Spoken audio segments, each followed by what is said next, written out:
Bismillahirrahmanirrahim. Assalamualaikum warahmatullahi wabarakatuh. Halo bestai-bestai, kembali lagi bersama saya di YouTube channel Ari Aries. Pada video kali ini kita akan membahas materi mengenai asbabun nuzul. Bestai-bestai kepo nggak sih? Apa itu asbabun nuzul?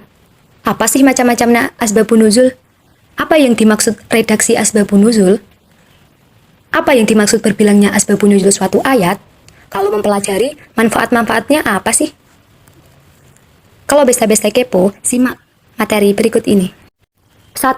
Pengertian asbabun nuzul. Pengertian asbabun nuzul dari segi etimologis. Kata asbab al-nuzul berasal dari dua kata, yaitu asbab dan an-nuzul. Kata asbab berarti sebab, alasan, dan ilat, sedangkan kata an-nuzul berasal dari kata nazala yang berarti turun.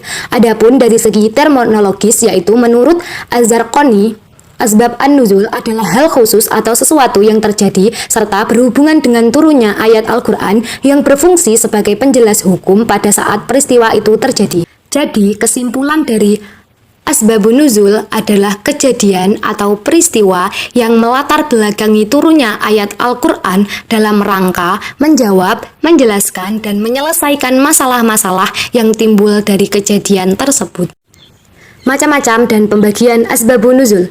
Secara garis besar, macam-macam dan pembagian asbabun nuzul dibagi menjadi dua, yaitu dalam bentuk peristiwa dan dalam bentuk pertanyaan. Kemudian, pembagian asbabun nuzul dalam bentuk peristiwa dibagi menjadi tiga. Peristiwa berupa pertengkaran, peristiwa berupa kesalahan yang serius, peristiwa itu berupa cita-cita dan keinginan.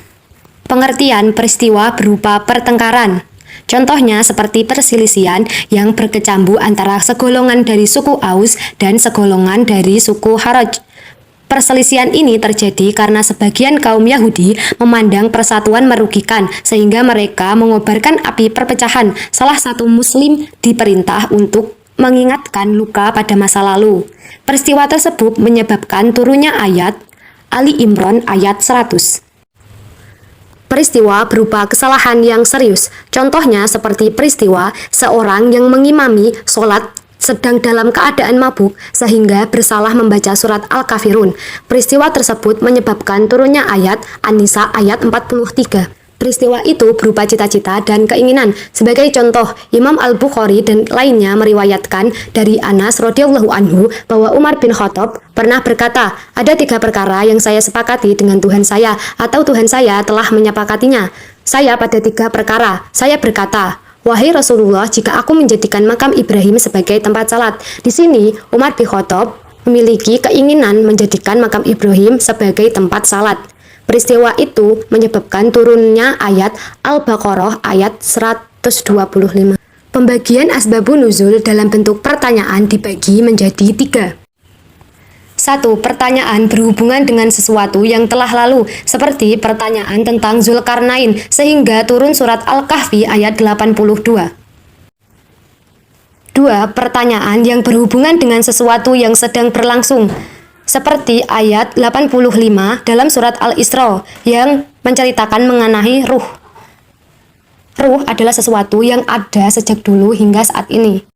3. Pertanyaan yang berhubungan dengan masa yang akan datang, seperti ayat 42 dari surat An-Nazi'at yang menceritakan mengenai kapan terjadinya hari kebangkitan. 3. Redaksi asbabun nuzul.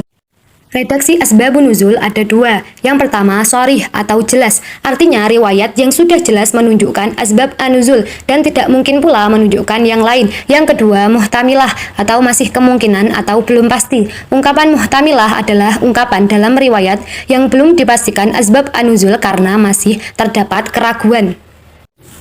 4. Berbilangnya asbabun nuzul untuk satu ayat. Berbilangnya asbabun nuzul untuk satu ayat. Yang pertama, ta'adud al-asbab wa al-nazil wahid, artinya beberapa sebab yang hanya melatar belakangi turunnya satu ayat atau wahyu. Terkadang wahyu turun untuk menanggapi beberapa peristiwa atau sebab. Misalnya turunnya Quran surat Al-Ikhlas ayat 1-4. Yang kedua, ta'adud an-nazil wa al-asbab wahid, artinya satu sebab yang melatar belakangi turunnya beberapa ayat. Contoh Quran surat Ad-Dukhan ayat 10, 15, dan 16. 5. Manfaat mengetahui asbabun nuzul. Manfaat mengetahui asbabun nuzul. 1. Mengetahui hikmah pemberlakuan suatu hukum. 2. Memberi batasan hukum yang diturunkan dengan sebab yang terjadi bila hukum tersebut dinyatakan dalam bentuk umum. 3. Apabila lafadz yang diturunkan bersifat umum dan ada dalil yang menunjukkan pengkhususannya, maka adanya asbabun nuzul akan membatasi tahsis itu hanya terhadap yang selain bentuk sebab. 4. Mengetahui sebab turunnya ayat adalah cara terbaik untuk memahami Al-Quran dan menyingkap kesamaran yang tersembunyi dalam ayat-ayat yang tidak dapat ditafsirkan tanpa pengetahuan sebab turunnya. 5. Sebab turunnya ayat dapat menerangkan tentang kepada siapa ayat itu diturunkan, sehingga ayat tersebut tidak diterapkan kepada orang lain karena dorongan permusuhan dan perselisihan. Oke bestai-bestai, cukup sekian materi mengenai asbabun nuzul, semoga bermanfaat. Jangan lupa like, comment, and subscribe, karena membantu orang itu wajib hukumnya.